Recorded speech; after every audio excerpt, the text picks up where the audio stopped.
words of our mouths and the meditations of our hearts be always acceptable in your sight, O Lord, our strength and our Redeemer. Amen. Amen. Well, I saw a meme. I think that's how you pronounce it. Correct. I saw a meme that showed Jesus being baptized, apparently by immersion. I put the meme in the epistle, which will come out later today. And Jesus is emerging from the water, and he says to John, "What, are you trying to drown me?" And John says, "I'm John the Baptist. You must be looking for John the Episcopalian."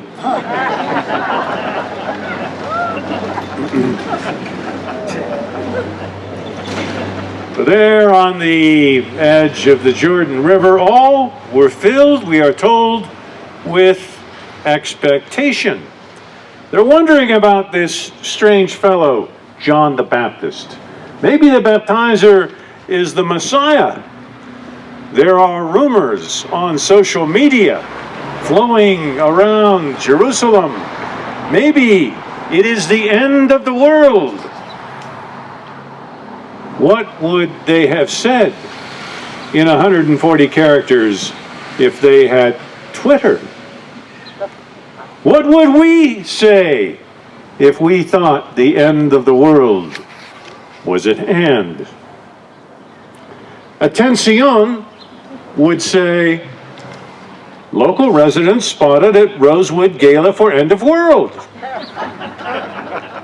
Photo coverage on pages 3 and 4. The Wall Street Journal would say, world ends, markets close early. The New York Times would say, children suffer as Republicans end world. What are your expectations as 2022 unfolds for your life, for the 56th year of your parish? What is old and what is new? We are all both old and new again, and our witness starts all over again this new year, this 56th year of this parish church. What are your expectations along the metaphorical Jordan? Here we go. It begins today also in St. Luke's Gospel in expectation and in baptism. The baptism of Jesus is the occasion of Jesus' calling.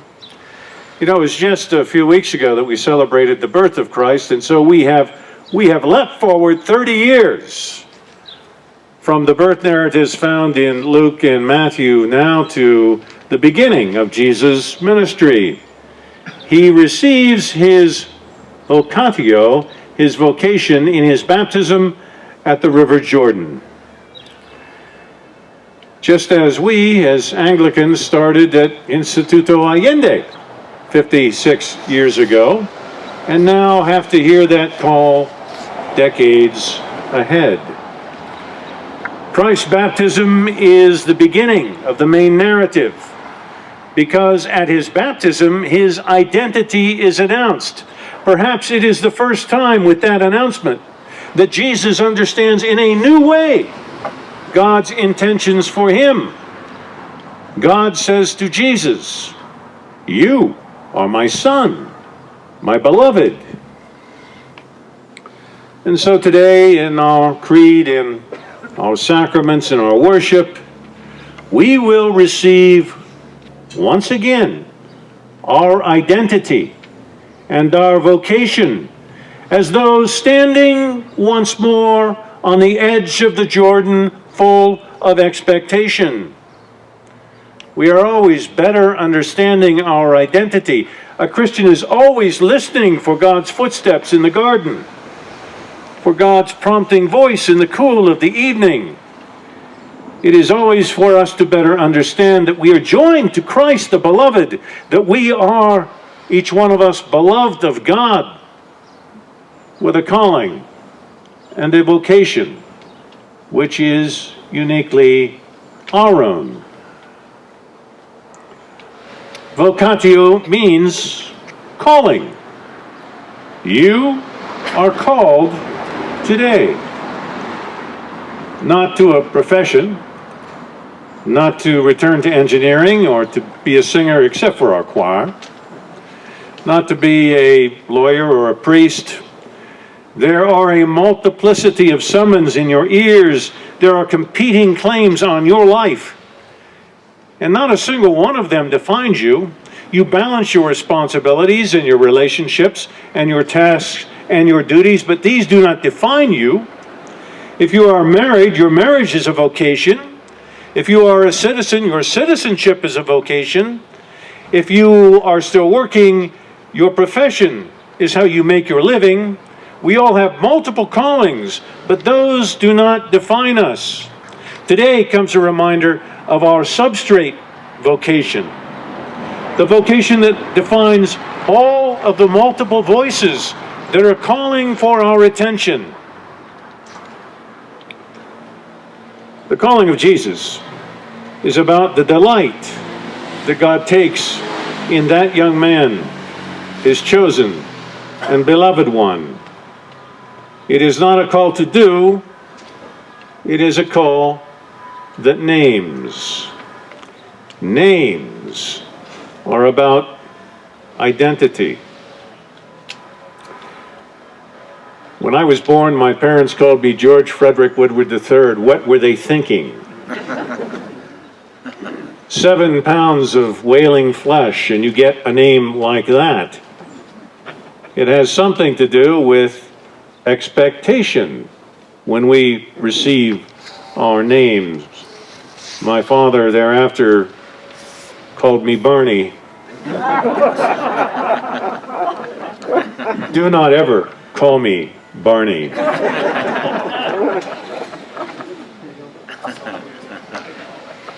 So on January 1st, on the Feast of the Holy Name, Mary and Joseph called their boy Jesus, which is the Greek version of the old Hebrew name Joshua. He will save. It's as if Mary and Joseph knew that in their cultural context, Jesus was a bridge person. He was a bridge between Greek culture and between Hebrew culture. And so they named him a Greek name, Jesus. At the burning bush, Moses asked God for God's name so that Moses knows who he's dealing with. And God is cryptic in response. I am who I am. In Hebrew, we think that is translated Yahweh. God won't be nailed down by Moses. God can't be fully understood. We can never possess God's name within any religious or doctrinal system. We can never reject God in atheism or in indifference. We won't define God ever. Instead, God defines us. God names us beloved in the Christ. You are my child. I delight in you. You are held and embraced, and that is where it begins, and that is where it ends. Your name is beloved, and that is the substrate of your identity. I am who I am holds your past and your future and has already declared who you are. That awareness brought consequences into the life of Jesus. When he came up from the bracing waters of the Jordan River and shook himself like a Labrador retriever and trundled off into the wilderness for a 40-day think and argument with God. What about you as you begin 2022? What about you as you begin the 56th year of this parish church? What are you going to do with who you already are, beloveds? You're meant to enjoy the world.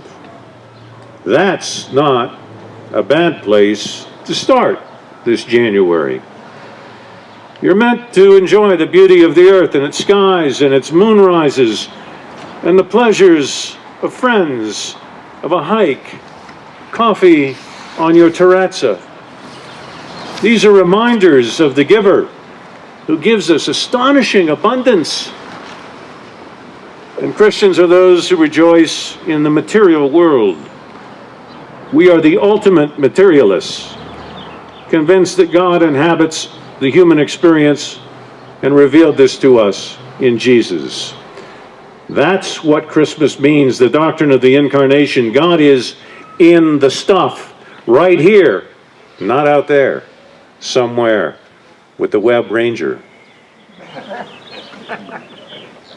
In Phenomenology of Perception, Maurice Merleau-Ponty argues that made objects have about them an atmosphere of humanity. So my father wrote with a gold-nibbed Enterbrook fountain pen that belonged to his father. And in doing so, he related to his dad when he wrote. And my father wrote a lot of letters, most of which I still have. And I have his Enterbrook fountain pen. But I make a mess of things when I try to use it. So I just don't write anybody. But I do have a social relationship with half of the furniture in my house, with great-great-grandfather's three-corner hutch, and with my mate cup from Argentina. Social relations inhere in the objects with which we surround ourselves. And so sometimes it's hard to let go of that old car. It's hard to move house. It's hard to have your landlord shake things up, Jenny. Social relationships inhere in stuff. And it is right to take pleasure in the material gifts the giver has given for our use and for our enjoyment. We enjoy the world and all that has been given to us, and then, like the giver who has marked us as beloved, we use that stuff in beatitude and blessing. We mark others, and we name them as beloved in word and deed. The church teaches us to do this in practical ways, which is why, in honor of Epiphany, I bought you all a mug. Water, and bread, and wine, and holy oil, and vestments, and churches are all stuff. They're sacramental stuff. Christianity is the most materialist of religions. It is the most materialist way of being in the world, because the giver inheres in us and we give in our turn. Peter and John went down to Samaria and prayed with those new Christians of a despised race in our reading from Acts, so that those new Christians, a despised people, might stand up and shake themselves off like Labrador retrievers from the cold Jordan and receive the Spirit and enjoy the world and make it better than it had been before. What are your expectations for 2022, for the 56th year of this church? We inhabit a holy place. We walk among holy stuff, redolent with relationship, reminding us that we've been marked and named and called. And our vocation is to know who we are and to take to heart an identity deeper than any of the other callings that have defined us through our lives. And then to act in beatitude and blessing and give, like the giver who has given us our name.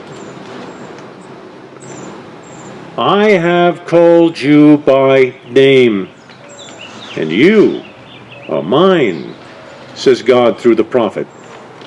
You are precious in my sight and honored, and I love you. Do not fear, for I am with you. Everyone who is called by my name has been created for my glory, all whom I formed and made.